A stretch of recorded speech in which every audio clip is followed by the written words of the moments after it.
homie gets player. I gotta get to the money, see you later. Woo-hoo. I gotta get to the money, see you later. Woo-hoo. La-da-da-da-da-da. La-da-da-da-da-da. I gotta get to the money, see you later. And action. Hello, I'm trying something new with the show. I'm going to be reading off some notes.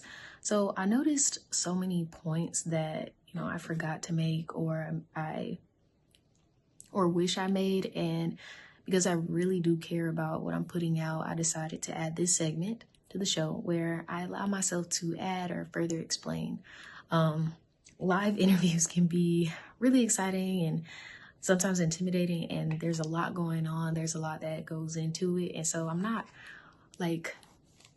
sometimes I'm more focused on just trying to be present, but I forget my main goal of what I'm talking about. There's just a lot of things going on in my mind. And until I get, a bigger team to help with that, got to do what I got to do. But since I edit my own show, I decided it's never too late to add whatever I want. This is inspired by FD Signifier's editing bay.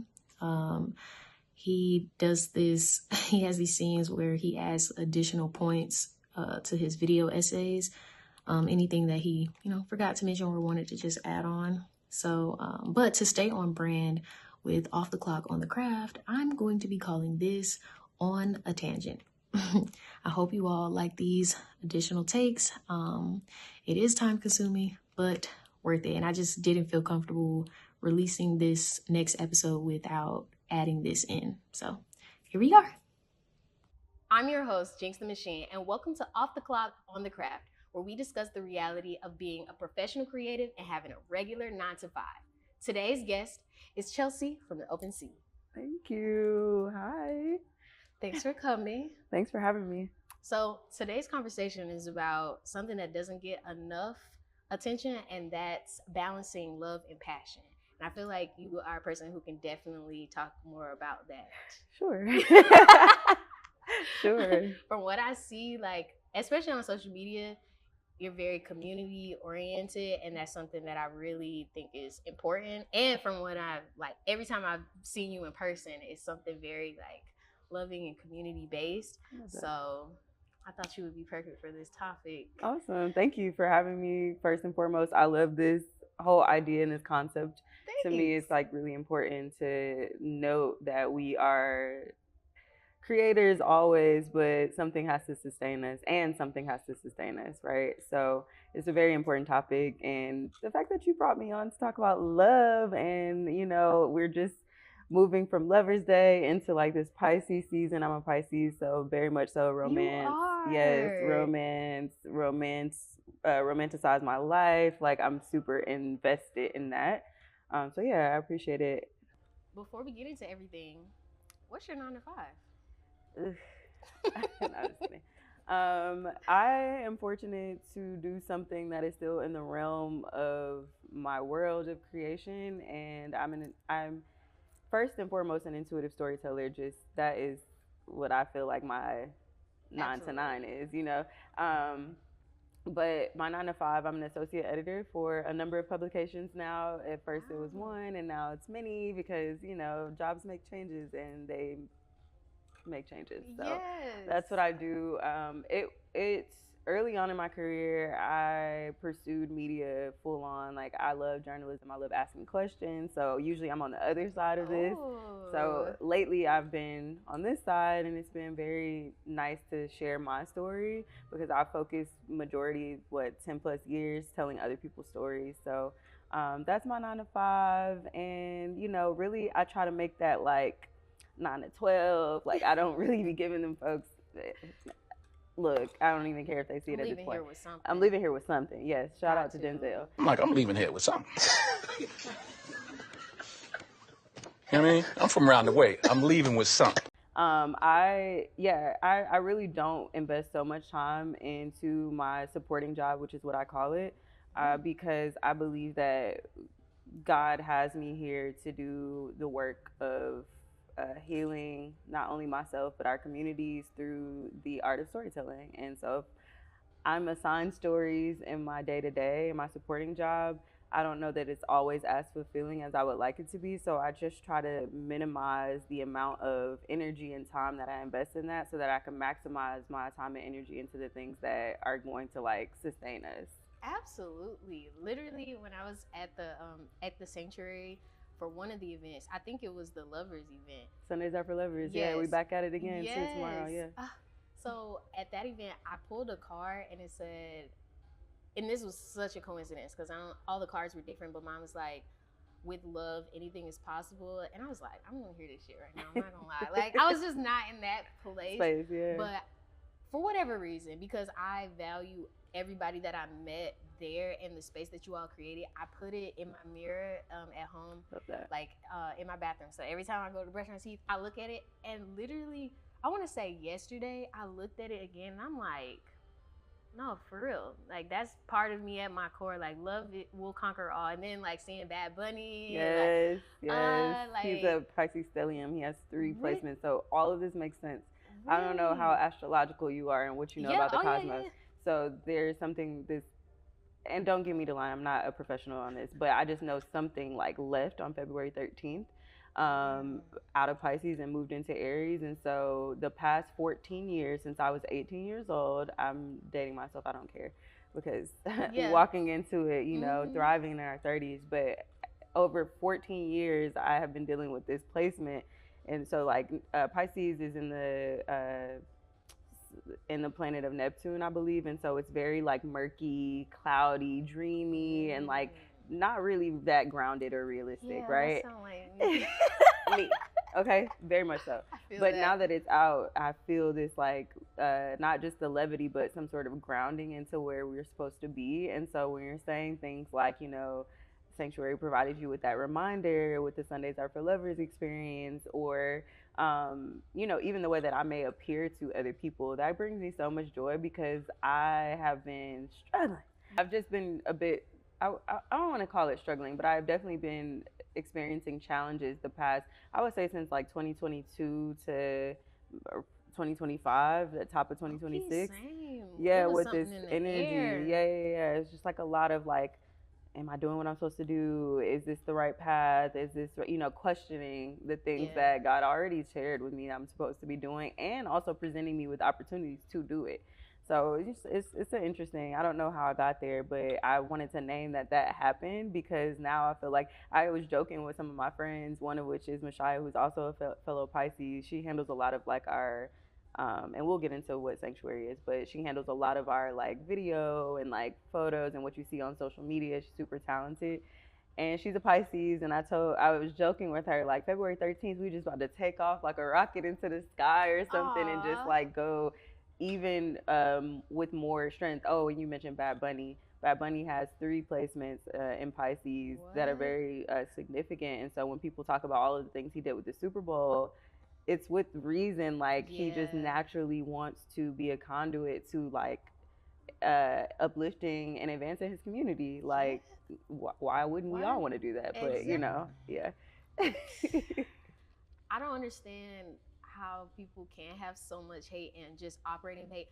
I think that hate is important. Don't get me wrong. Why is it important?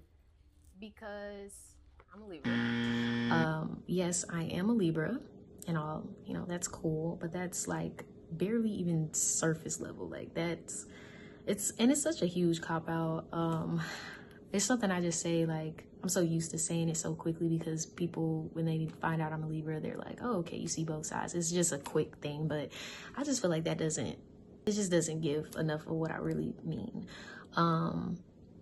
Hate is an underrated emotion, often associated with so much shame, but it's actually normal and necessary. When you truly operate in love, it's normal to hate anything or anyone who jeopardizes that. If love is the goal, hate is fuel. Hate helps us recognize threats, injustice, and boundaries that have been crossed. It is important to recognize it and channel it into solutions rather than destruction. I wanted to include a pop culture example. Kendrick Lamar's beef with Drake was blatantly fueled by hate. And I won't get too deep into that. There are plenty of other creators who have done a deep dive and breakdown on that entire like beef, and it's amazing. I highly recommend FD Signifier's videos on it. So I won't get too deep into that. But my point is that Kendrick Lamar used his hate for the commodification and exploitation of Black culture and hip hop to fuel his love for Black culture and hip hop through music. Here are a few personal but simple examples of what I love versus hate. I love freedom. I hate oppression. I love being Black. I hate racism. I love being a Black woman. I hate misogyny. I use the hate I have to fuel my love for art and expression. And it's a huge part of why this podcast exists. All right, I hope that helps. Let's get back to the show. But I feel that that's a really good reason to understand why hate is important, or disdain is important. Because if you don't know you don't like something, that's why I always tell like my nieces and stuff, try it. Like maybe you hate broccoli today, but one day you might decide, oh, if I put this seasoning on there, it might actually taste decent, But they are just like, oh my God, green vegetables, and it's just like, I hate it, and I'm like, you don't even know if you like it or not because you never tried it. And it this can way, change. and it can change. It can change. Taste buds change, and that same approach with like with age, everything either gets better or worse. Like exactly, fact. It intensifies. Yeah. Even part of my like whimsical series that I'm doing, I'm trying certain things that I said, oh, I don't like that. I don't like that. I don't know what possessed me. You know what possessed me? The book that we were talking about, The Artist's Way. Oh, The Artist's Way. Oh my goodness, that book Girl. is intense. That book is I'm intense. still going through it, and Yeah. I'm like, okay, let me just try stuff because some of my my side quests that originally were just artist dates, I was like, well, I don't want to run out of shit.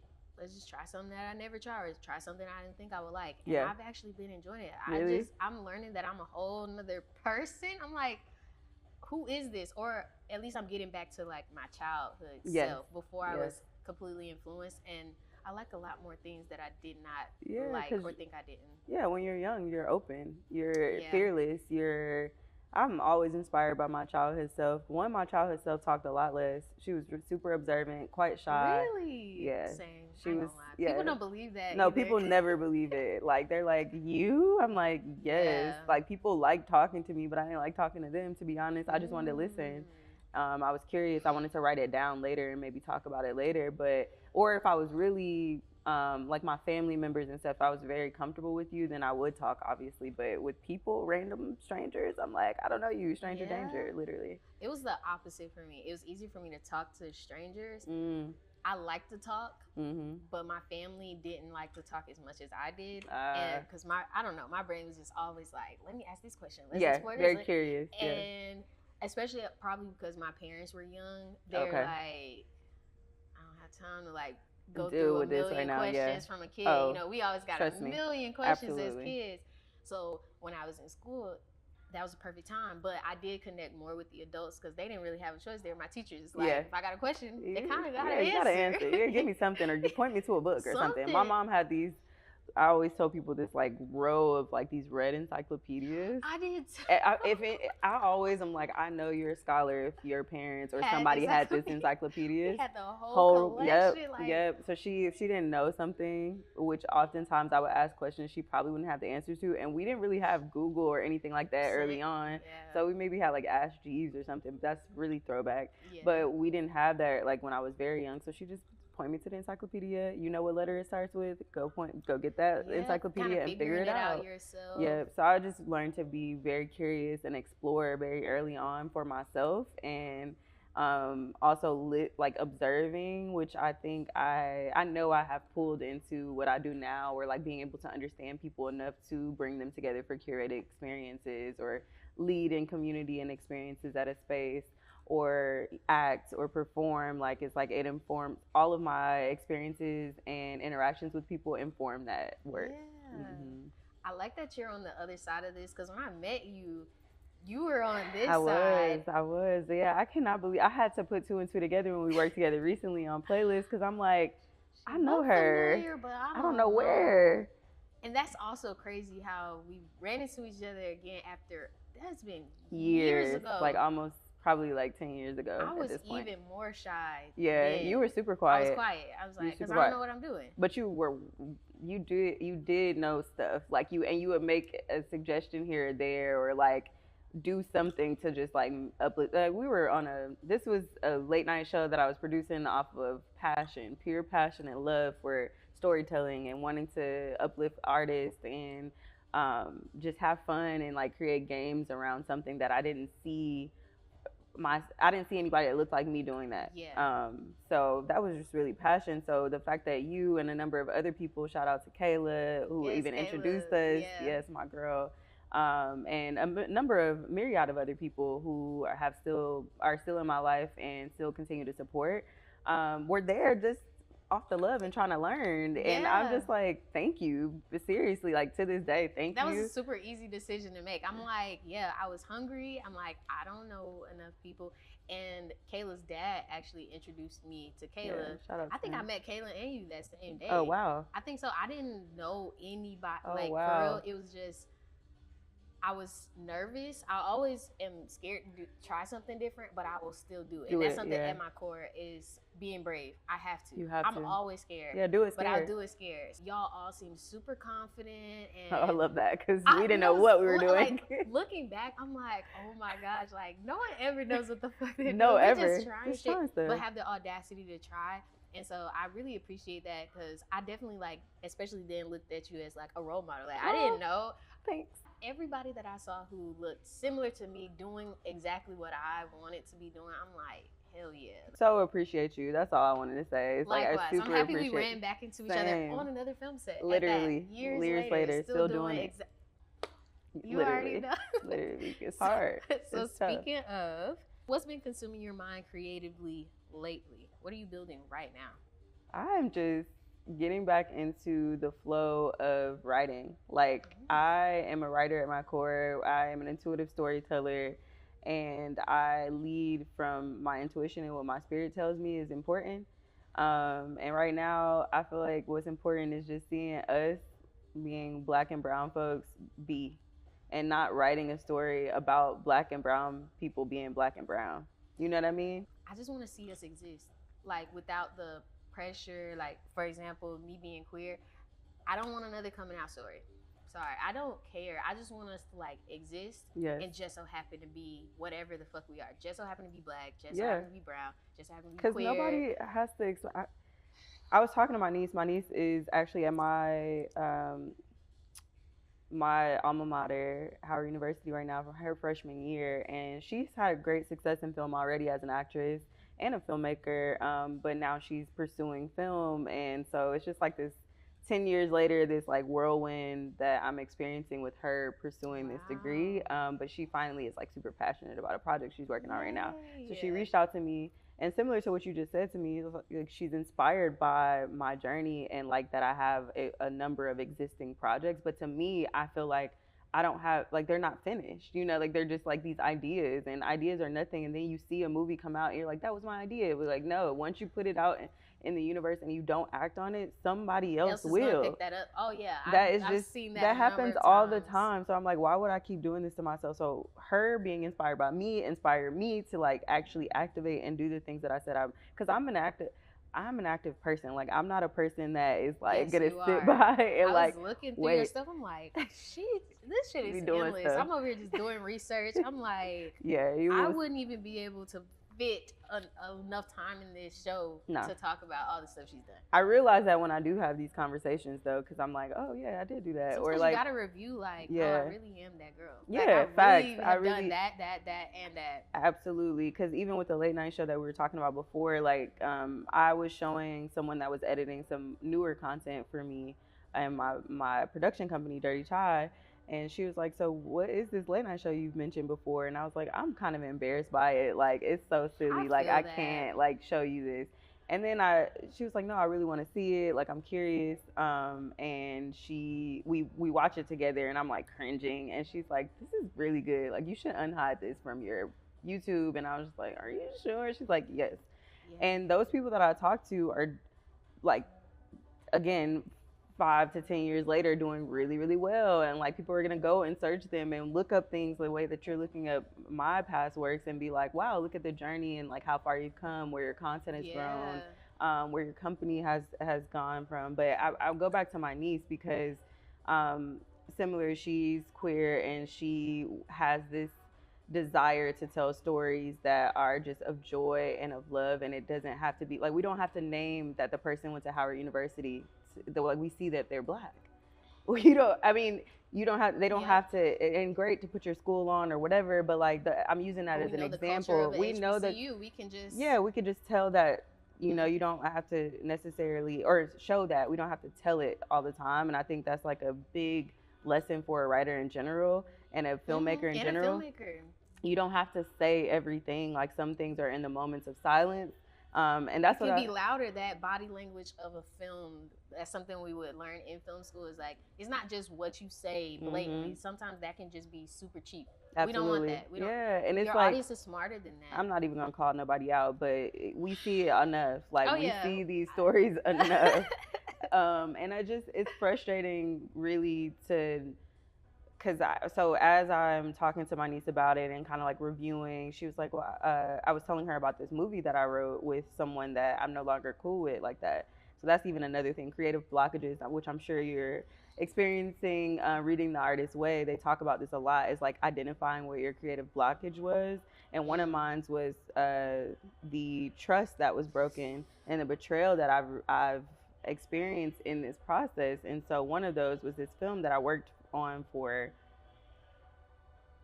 like 3 years, over 5 drafts, and I'm not letting go of it. I'm sorry, and I'm not, and it will be out, and it will be produced, and I will appear in it, and it will be wonderful. But I was sharing it with my niece, and she read it, and she was like, "This is like really great," and so she had me kind of looking over the pitch deck for it. And I'm like, why am I over, like, there's a glossary in here trying to explain what certain vernacular means, because we feel like when we show up to the boardroom, we have to over explain, but white people don't do that. White people don't come into this like, well, what we mean by, like, they just expect you to know. We have to know. So, we have to know. So why am I over explaining? I'm not in. Something that's been a huge topic on social media, especially like TikTok, we should start gatekeeping AAVE, also known as slang or ebonics, because like other, palm colored people will misuse it and try to like colonize it and turn it into something else. So I've been seeing more about that and how we should stop explaining what it means. Like even this whole She Diverse Day, like that going viral. And it's just something about like being Black and understanding without even having to explain. And so even in our independent films or our music or whatever, we don't have to explain ourselves all the time because it's for us. If you know, you know. If you don't, it's probably not for you. Also, it's more of a protection thing. It's like I'm seeing our language be colonized and co-opted and turned into something else. Like now, they're calling our shit Gen Z slang or what? No, we've been saying this shit. We've been talking like that. So I am a huge advocate for gatekeeping Black culture. If you cannot come correct and acknowledge that it's ours, it's one thing to express gratitude and inspiration and stuff like that. But if you're just going to take it and then try to turn it into something else, like edges being called sticky bangs. Be nice. I'm finding it. It take you that long to find it? It does. And I understand being in that situation, having to explain when a lot of these white people are the ones with the money But I feel like that's a trauma response, us over explaining ourselves to people who it's not for. It's just not for you. Let's gatekeep more. So when you asked me earlier, this was like off the record, but where I am today, not over explaining. I am me. I did have to go through a period of time where I wasn't writing that much. I was writing like little shorts and like vignettes and stuff and just exploring, but I wasn't really working on anything. So when people ask me what you working on, I just me, you know. So I went through a deep like Seriously. years while I was in LA, just like isolated a bit with myself and trying to discover like what is it that you're trying to say and how is that going to impact anybody, whether it be you bring them joy, you entertain them, you allow them to transmute their grief and those types of things. But I've just experienced so much like so many bouts of grief the last few years, to be honest, that I am so focused on presence, so focused on like where I am right now in the moment, even in the writing that we're doing. I am collaborating again with other people, which is really beautiful because again, with betrayal, you're like, I don't want to work with anybody. Literally, I don't even need this anymore. I think like you just answered Great. a bunch of my questions. That's literally perfect. I completely resonate. I'm so like the alignment, especially with knowing that you've done the artist way. You finished? Yeah, we finished. I'm doing it. Sweet. And so I'm seeing Don't the stop. like alignment parts, and I'm like, this is crazy because I don't know you. Yeah. Like I would like to, but Yeah, we're getting we there. will. Yeah. And I'm like, who do I know who could do this? And I don't know. You called out to me. Because we're talking about love. Love is the center of it all. Like, it is the reason that we are here. Love is also, you know, that lives in our heart space. But then you go down to your sacral chakra, your seat of intuition, and the reason why you create, right? Or the intention for why you create, that purpose. And these two things connect as the root of your feet to the crown of your head. Yeah. So like all of these things being in center, which was why I needed to take a 3 to 5 year hiatus to just, and it wasn't really a hiatus, I still was creating, but you know what I mean, more intention to myself. I feel that. Yeah. I did something very similar, and I was like beating myself up.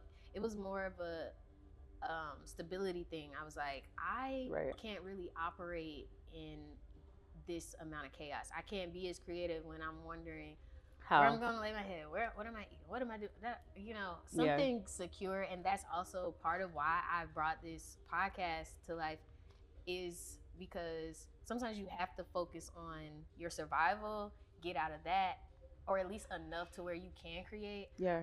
It's a sacred space to create. And the whole like hustle and bustle of, let me try to hustle at the same time. Sometimes I took a huge and it wasn't necessarily by choice. I was still, like you were saying, like creating little things here and there.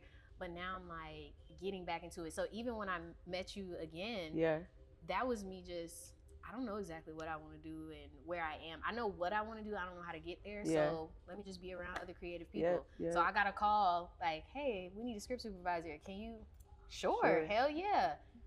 And literally about 5 of y'all about to be on the show. Like, and y'all are so awesome. Thank you. Seriously. Thank you. Yeah, that was a really wonderful crew cast. Like, I've never, I won't say never, but I haven't in a while experienced that. Magnitude. Yeah, like where everybody is really great at their job plus other jobs, like and had other talents and gifts. Like there's a piano in the home and they're just like playing the piano randomly. Like, well, I'm just like, what is going on?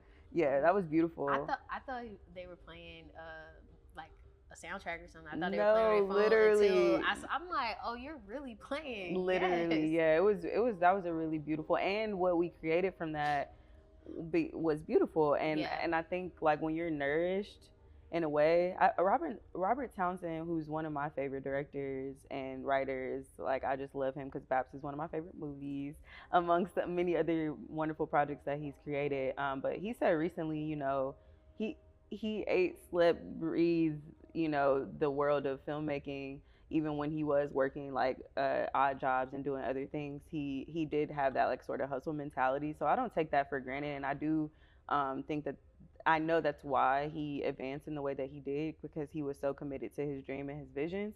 So there is a bit of like, you know, you have your 9 to 5, and then from 5 to 9 you're doing what you need to be doing.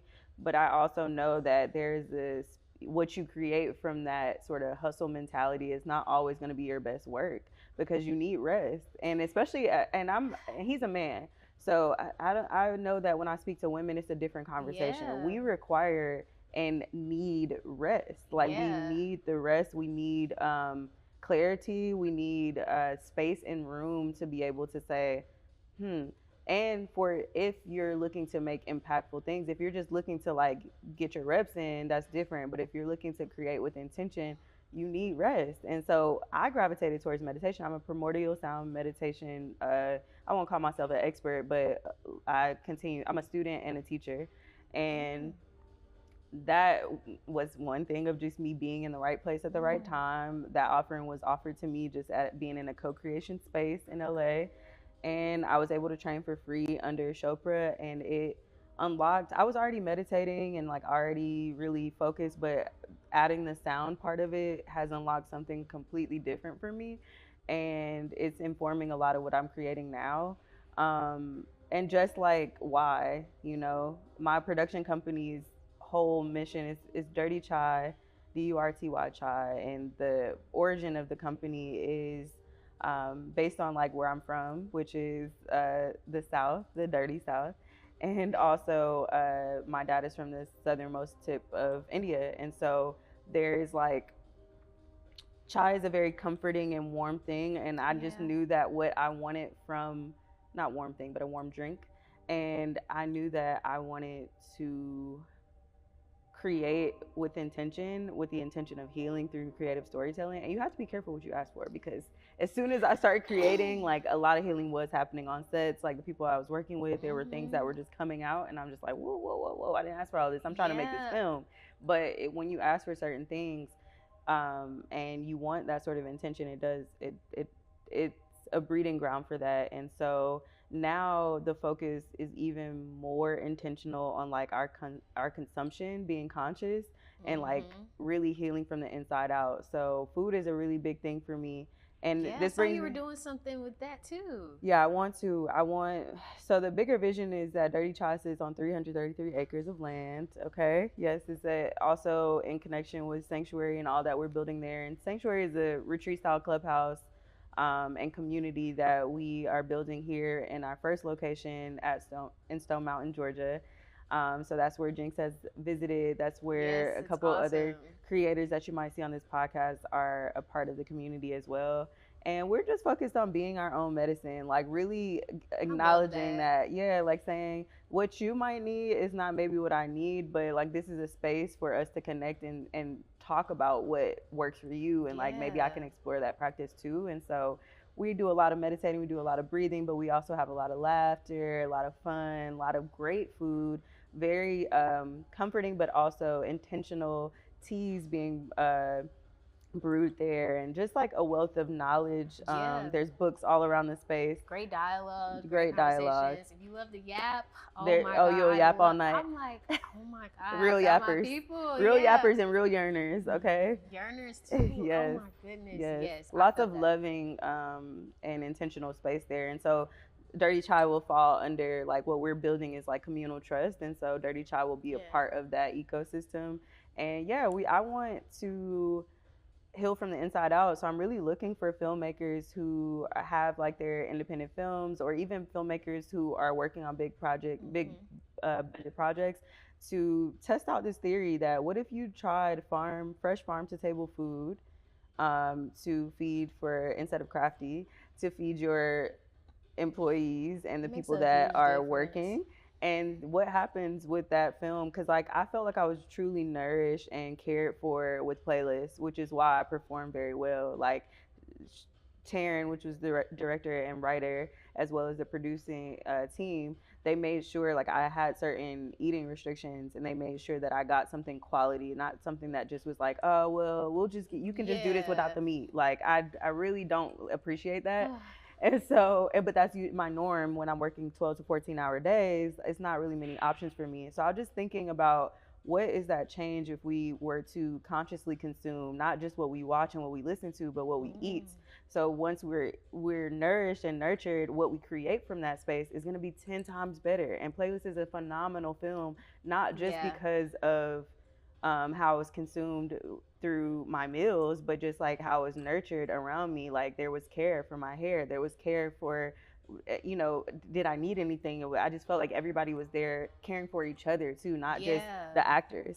Everybody on set seemed to be nurtured, and so that's really important because people otherwise are miserable doing their job, surviving off snacks and like just, you know, a blessing and that's a why they're prayer, so angry. a They're hope like and a prayer. On Diet Coke and snacks, literally, and coffee and caffeine. Like it's not healthy and it's not helpful to us. And I also just know a lot of people who, again, I told you I was dealing with a lot of grief the past few years, and a lot of people young suffering from cancer and just certain things. Where do you think that comes from? It comes from the food and the alcohol. Like, and don't get me wrong, I used to party, like I'm talking drinking, throwing ass, having a grand time. And I still believe in, and I still believe in, if that's what you're into, like to enjoy your life, you know, in moderation, and like be conscious a little bit about what it is that we're feeding ourselves. Because why do you think the like prohibition, and I mean, I could just go third eye real quickly of all the things that we were introduced to. Why do you think that was introduced to our community specifically? You got a church next to the liquor store specifically for that reason. Like they're trying to allow us a space to numb the pain of what we're dealing with. So imagine if, you know, because a lot of people don't even know, like there are mocktails or like herbs that will get you to the space where you're trying to go, right? There are breath practices even that will get you to the high that you're trying to, you know. And I'm an advocate for cannabis. There is absolutely. I've experienced. I'm like, damn, this feels great. I naturally feel high. So I don't get you high. seem really like energetic. I be trying to calm down. That's my problem. I be too up there. So anything that takes me higher is like, hold on, guys. Let's slow down a bit. My dreams, I dream in cartoons. I love that. I lucid dream not on purpose. I haven't figured that one out, but when it happens, I'm flying. I can breathe underwater. I can all types of crazy shit. So I'm like, I don't need to get high. Any higher than that, right? It actually is scary getting high. So my problem is how to come down from it. And I'm still figuring that out. And I think that's why there are certain vices that I'll have now that I'm slowly getting out of. But it's crazy because everybody I've met recently is like, oh yeah, I'm a vegan, or I eat this way, or I do this, or I don't do that. And I'm like, okay, all right, universe, I get it.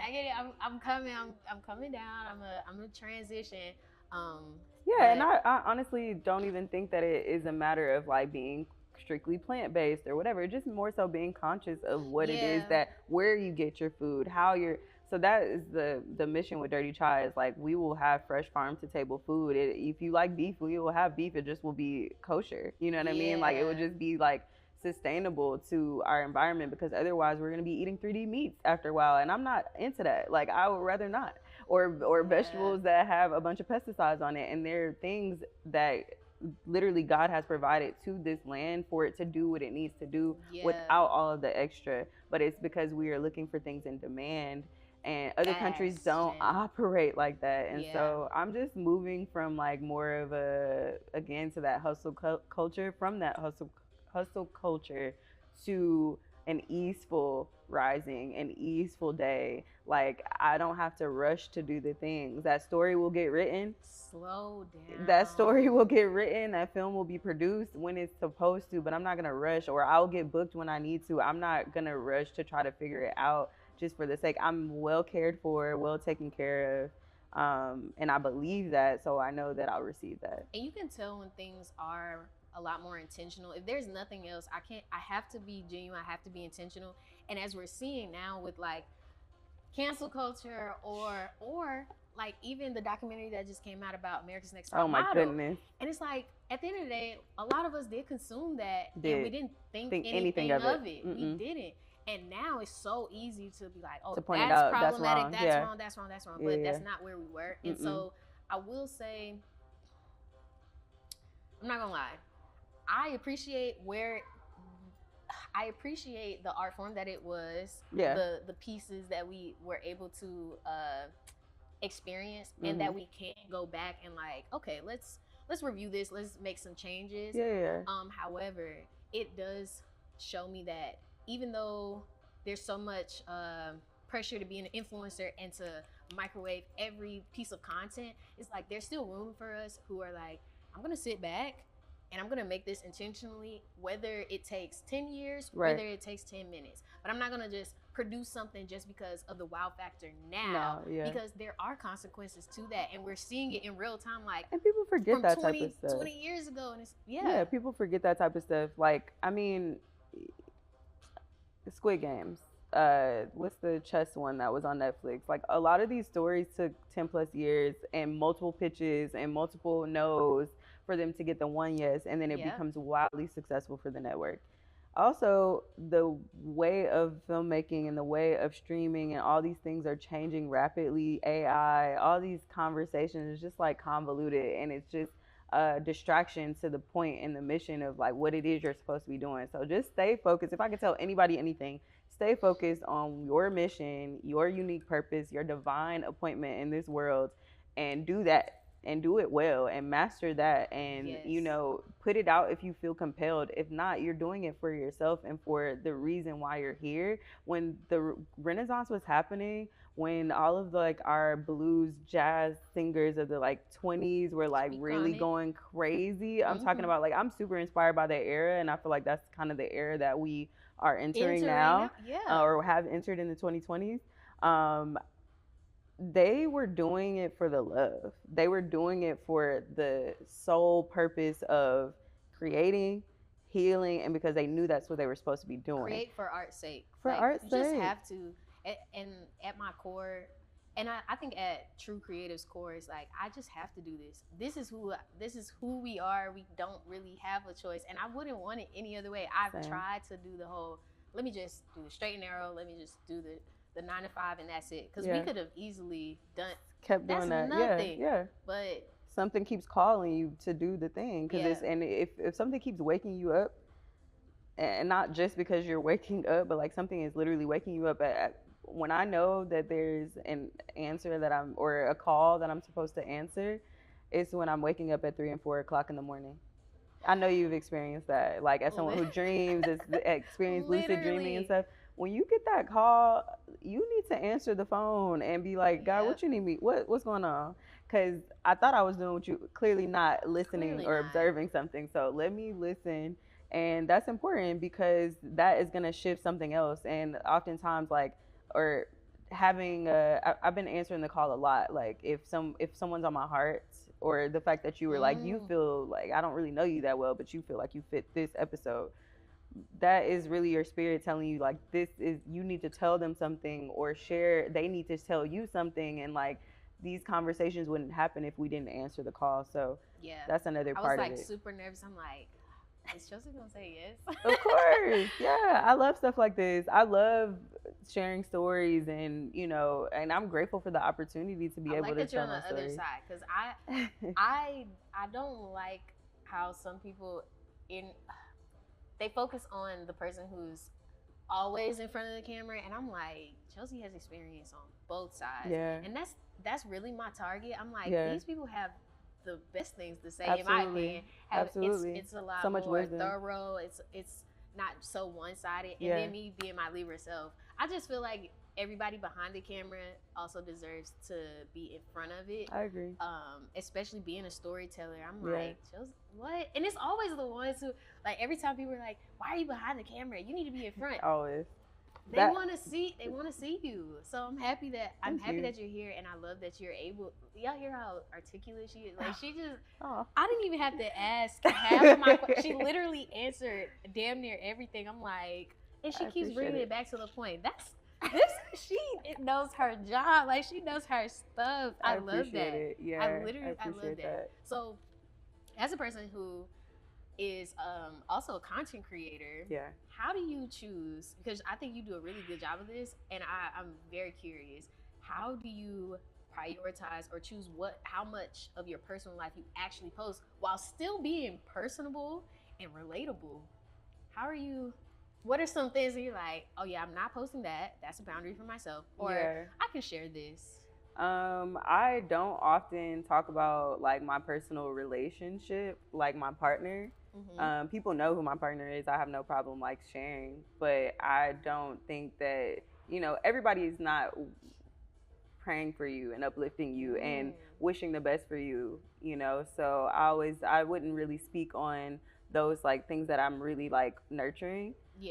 So I feel good about confident now to talk about Dirty Child, but at one point I kind of was just producing things under Dirty Child without really talking about what the mission was, because I was still nurturing it. But now that I'm like, oh no, it's nurtured and we ready to get this funding, like like come on, I could talk about it.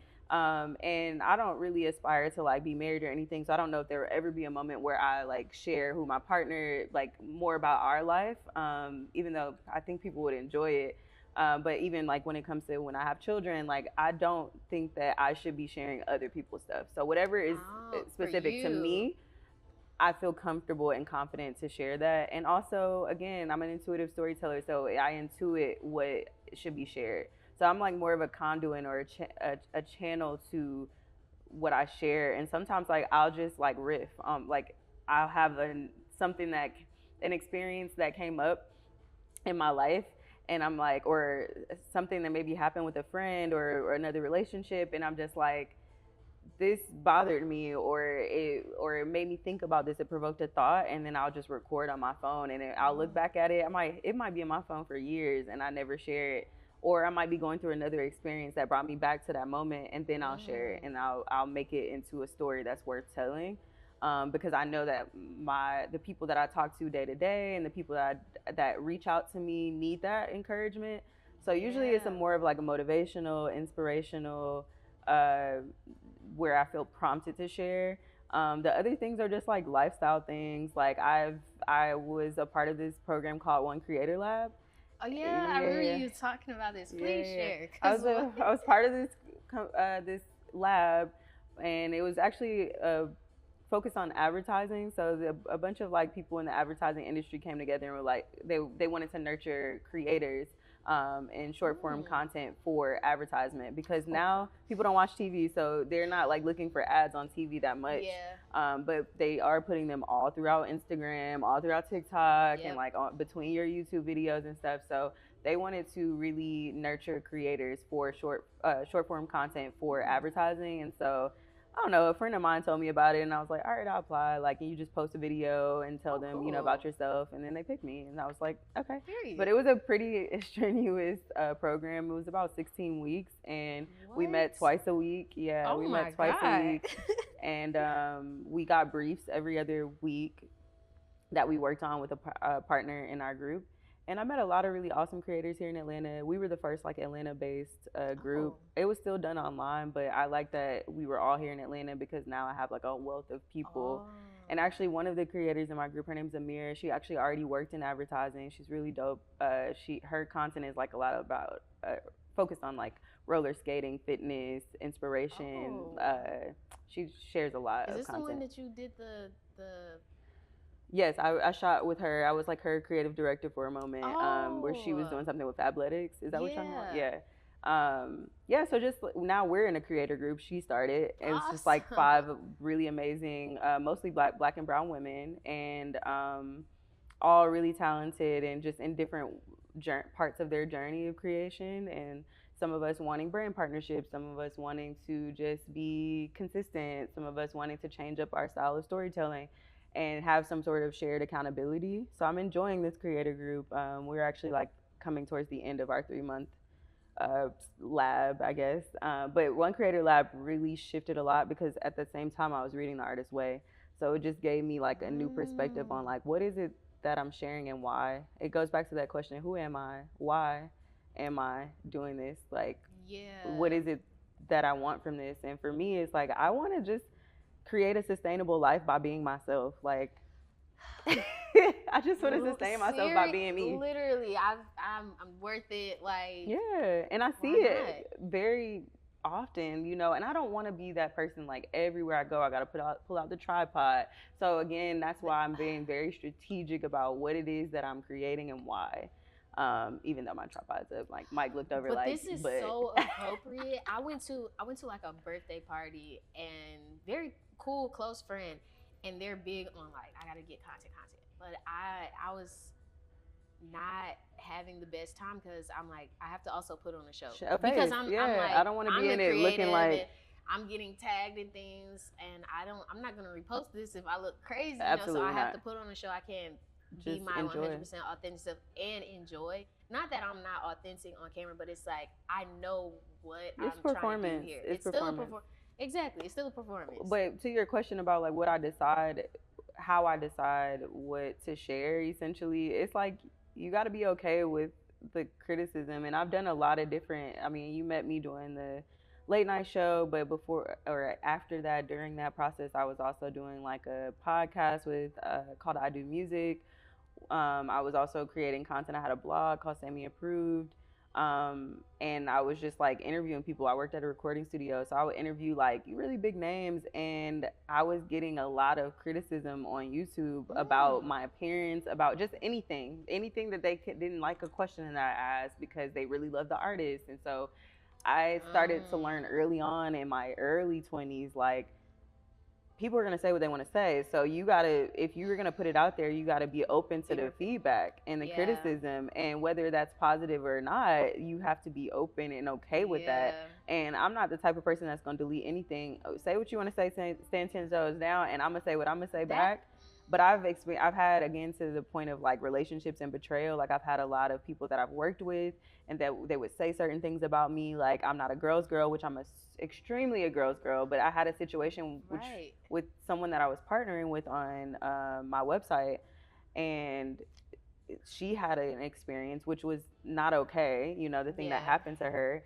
But in me trying to be there for her, she essentially put in text on email that like I didn't make her feel safe, that I like am not a woman's, I say that I love women, but I'm not like a girl's girl, and like all this stuff. And it really hurt me so much that I was like, one, I have to be better at discerning who I share my energy with and who I introduce people to, and like vouching for people, like you just have to be very intentional about that. And then two, what I put out, like, I don't know what kind of wizardry she had going on. And like afterwards, I'm like, wow, like this didn't even land the way that I wanted it to, because you don't know fully the person that you're working with. And so just even with collaborations with brands that you work with, like, no, I'm not going to accept a Target ad. I would love to do a Target commercial. That was one of my visions for me as a commercial performer or actor.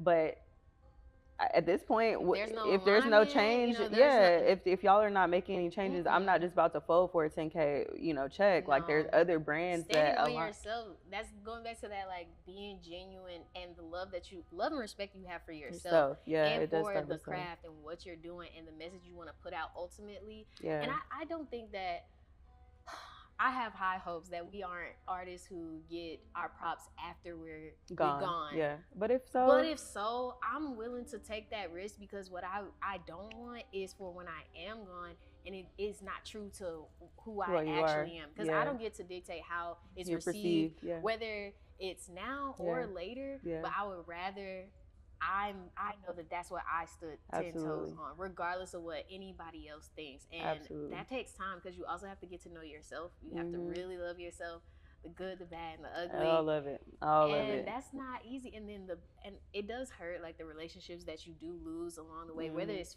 friendships, romantic relationships.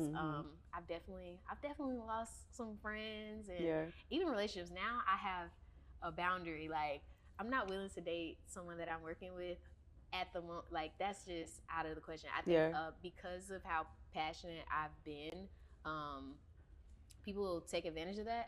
That's how people talk to me. That's how they DM me. That's how they approach me. So whole time I'm like, oh, cool. You know, you're into the same things. And then later on, I find out like it's an ulterior motive. They're not even into it as much as I am. That was like one of the hardest things that I had to hear, was like, I'm not actually into this craft as much as you are. Like, that's not my life. I'm like, what? Like, I love art more than I love you. I'm so like that's Sorry, never this is the truth. Yeah. it's never gonna change. Yeah. That's who I am. I can't live without this. So hearing stuff like that. So right now, if we work together, no one has to worry about if I'm dating somebody I'm working with, because it's not happening. You know, I used to be very firm on that boundary too, but I like getting money with my partner. I like getting money with my partner. I like I like the idea of being able to grow with my partner and learn more together. And I also love that my partner is passionate about the arts as well. Yeah. And I think because I've experienced relationships where we didn't have the same interests, and it doesn't work. It doesn't work ultimately. And I also have family members who have gotten married and divorced because they didn't have common interests. So I think like even if they do something else, like I would have loved to have the doctor or the lawyer or whatever, but also who is passionate about the arts, because otherwise it's how are we going to function? What are we going to talk about really? Like, yeah, you're sustaining this house, you know, I can go focus on my art without worries, but I'm not, you know, so it's nice to have someone who is also just as determined, who does the understand the art part of it, but also understands like, hey, you know, we have to sustain ourselves through something else and have other passions outside of the art. So yeah, I think both can be true. You know, I'm just taking a break. Understood. That was just a hard lesson, but I ultimately don't think I've tried to date people who are not artists, and as annoying as dating another artist can be, it can be annoying. I don't know how I can't even relate to someone who, because in my head it's like, are you passionate about anything? I think everyone is an artist at their core. Everybody so when people is, choose to like not be an artist, what the fuck? I don't. But their art might be science. Their art might be something else. It just may not be our form of art. You know what I mean? I can understand that. But some people don't have no interest. Nothing. Yeah, no passion. At least like support the art. Something I can get with that. But like nothing. Yeah, it's actually kind of scary. It is. I don't think that's normal. I don't think that's very human. I think we're all like creators. We are creators. We're born from the creator. So, what's something you wish people who love creators see how that like? I only did one, like just one, and she was already on it. What's something you wish people who love creators understood, but often don't? Yeah. We don't have a choice. I like that. We don't. Well, you know, and because I usually say, but I had a conversation last night with my brother's mom, like my chosen brother's mom, Zai, his mom, Queen. I made a statement that we have a choice in what we do, who we connect with, and she was like, I don't believe that. I don't believe we always have a choice when things are destined, and like God really orders our steps. And so I was like, you know what, you're right. And so to that question, we don't have a choice. Like if you are sent here with a mission to create, then I just have to create. So I hope you understand that. So sometimes like this world and the things that may be like important to you may not be it's not that it's not important to me, but it's just like I'm on a different mission. And so just to like understand that my mission may not be the same as yours, and I hope that like if you're not a creative, you would understand that like we don't have a choice but to be artists. Like if I've been doing this I've been writing since I could write, like literally, like since I published a book at 5 years old. Like this is not like, it was some school stuff, but it's still like that was the start of my journey. And so yeah, I didn't really have something that was downloaded to me through like my whole like whatever came before me. And yeah, I agree with you though to the past point that we are creators and we come from the creators. So ultimately, even the person that doesn't think that they're creative is. And I would encourage them to just like find their mission, find what moves them, you know? So any last words on any advice, any random thing that you're feeling right now? What do you feel compelled to say in your final words? Final hoorah? Yeah. I don't know. We talked about a lot, but just knowing that. Let me sit with it for a second. Give it a breath. Yeah. Enjoy this annoying ass me. This so isn't loud. Not good. It's not even good. I'm not gonna lie. And I'm into a lot of shit, but I'm nah, actually this is not the best. It's terrible. I will leave y'all with this, and I think I've already said this, but I'll just say it again, that love is at the core of everything that we do and all that we are. And without love, without the passion, without that purpose, what is it that we're really doing? How do we find the answer to why? And you may not know. You may not have been blessed to know for as long as I've known, like, what my purpose and mission is here. And I would just urge you to take a moment to figure out what and why you're here. Because ultimately it's going to bring you back to the thing that you love. It's going to bring you back to your heart space. And in order to do that, you have to be open.